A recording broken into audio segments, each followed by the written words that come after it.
Bismillahirrahmanirrahim. Assalamualaikum warahmatullahi wabarakatuh. Perkenalkan, nama saya Muhammad Abid Alfaq dengan NIM 2420403118. Pada kesempatan kali ini saya akan menyampaikan materi saya yang berjudul Kodifikasi Hadis serta arti sanad dan matan pada sebuah hadis. Video ini saya buat untuk memenuhi tugas akhir semester pada mata kuliah studi ilmu hadis yang diampu oleh Ibu Profesor Dr. Hajah Marhumah MPD. Baiklah, langsung saja. Yang pertama, sejarah kodifikasi hadis. Untuk mengetahui bagaimana sejarah kodifikasi hadis, maka terlebih dahulu kita perlu mengetahui secara kronologis sejarah hadis itu sendiri. Ulama telah membagi beberapa sejarah perkembangan hadis berdasarkan produk hadisnya dan berdasarkan peristiwa yang terjadi. Yang pertama yaitu hadis pada masa Rasulullah Shallallahu Alaihi Wasallam, yang kedua hadis pada masa sahabat, dan yang ketiga yaitu hadis pada masa tabi'in. Selanjutnya, hadis pada masa Rasulullah Shallallahu Alaihi Wasallam. Sejak masa kenabian, hadis telah menjadi bidang ilmu yang sangat diperhatikan oleh umat muslim. Hadis memiliki posisi yang sangat istimewa di hati sahabat, tabi'in, dan generasi setelahnya. Oleh karena itu, mereka sangat terdorong untuk mempelajari dan menghafal hadis-hadis melalui proses periwayatan. Tidak mengherankan jika sebagian dari mereka rela menempuh perjalanan yang jauh hingga beribu-ribu kilometer untuk mendapatkan satu buah hadis. Pada tahap awal perkembangan ilmu hadis, ulama Islam lebih mengandalkan kekuatan hafalan mereka dibandingkan menulis hadis yang mereka ketahui. Namun, seiring dengan penyebaran Islam ke berbagai wilayah dan meluasnya wilayah kekuasaan umat Islam pada saat itu, para sahabat yang tersebar di berbagai daerah mulai meninggal dunia. Dengan semakin lemahnya kemampuan hafalan yang dimiliki oleh umat Islam, pentingnya pengumpulan hadis dan penulisannya mulai dilakukan oleh para tabi'in dan generasi setelahnya. Selanjutnya ada metode Rasulullah Shallallahu Alaihi Wasallam dalam memberikan hadis. Yang pertama ada metode informatif, yang kedua ada metode dialogis, yang ketiga ada metode delegatif, yang keempat ada metode uswah atau percontohan, keteladanan, yang kelima ada metode korespondensi, dan yang keenam yaitu metode integratif. Selanjutnya, hadis pada masa sahabat. Secara etimologis, kata sahabat merupakan bentuk dari kata as-suhbah yang berarti persahabatan, berlaku untuk setiap orang yang menyertai orang lain. Sedangkan menurut ahli hadis, definisi sahabat adalah setiap muslim atau orang Islam yang pernah melihat atau bertemu dengan Rasulullah Shallallahu Alaihi Wasallam.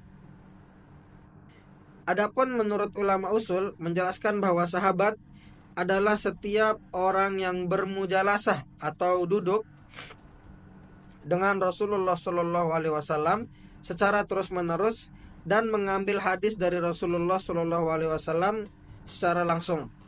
Sebenarnya penulisan dan pengumpulan hadis sudah dimulai pada masa para sahabat, namun hanya beberapa sahabat yang menulis dan menyampaikan hadis dari catatan mereka. Dalam Sahih Al-Bukhari di kitab Al-Ilmu disebutkan bahwasanya Abdullah bin Amr rutin menulis hadis. Abu Hurairah pernah mengatakan, tidak ada seorang pun di antara sahabat Rasulullah Shallallahu Alaihi Wasallam yang memiliki lebih banyak hadis daripada aku kecuali Abdullah bin Amr, karena dia bisa menulis dan biasa menulis sementara aku tidak. Selanjutnya, peristiwa terkait hadis pada masa sahabat. Ada 3 peristiwa yang berkaitan dengan hadis pada masa sahabat, yaitu peristiwa yang pertama yaitu taklil atau pembatasan riwayat, Peristiwa kedua yaitu tasabut, yang berarti penetapan dengan saksi atau sumpah. Dan yang ketiga yaitu man'ul riwayat, yaitu mencegah beredarnya hadis yang dapat membuat masyarakat menjadi salah paham. Selanjutnya yaitu hadis pada masa tabi'in. Ulama ahli hadis mengatakan bahwa tabi'in adalah semua orang yang pernah bertemu dengan sahabat meskipun tidak ikut menyertainya. Jumlah tabi'in saat ini belum diketahui pasti jumlah pastinya berapa. Karena yang dimana pada saat Rasulullah SAW meninggal dunia, beliau meninggalkan 100 ribu lebih sahabat yang mereka kemudian menyebar ke berbagai daerah dan dilihat oleh orang banyak. Kegunaan mengetahui tabi'in adalah untuk mengetahui mana hadis yang muttasil dan mana hadis yang mursal.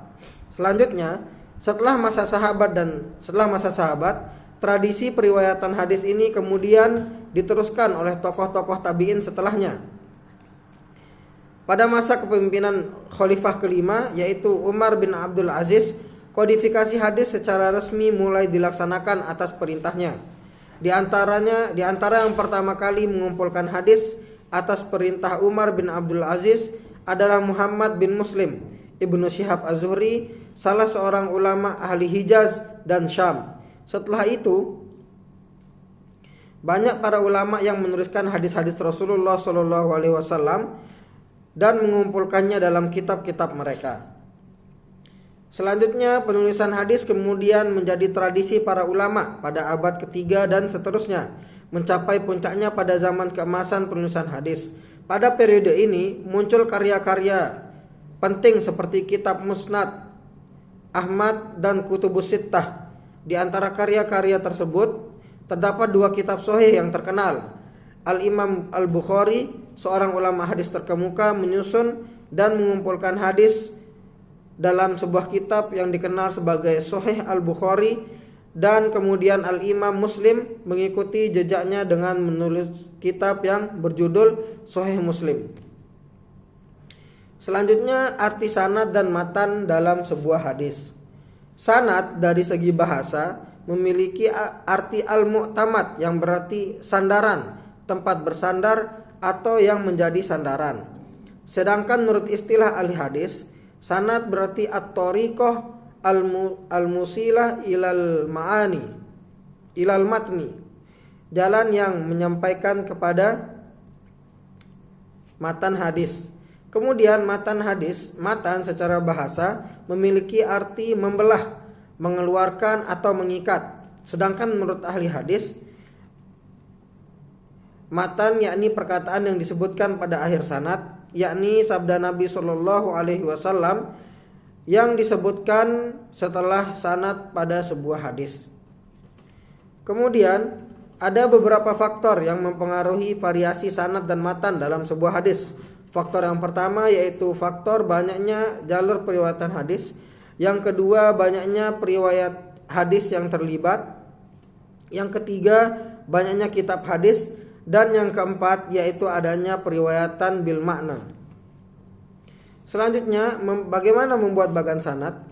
Dalam membuat bagan hadis atau sanad, hal terpenting yang harus diperhatikan adalah mengetahui kedudukan antara perawi dan sanad atau retetan periwayat hadis. Cara mudahnya adalah untuk periwayat pertama yakni sahabat, karena hadis pertama kali ditransmisikan melalui sahabat, kemudian tabi'in dan generasi-generasi setelah tabi'in tersebut.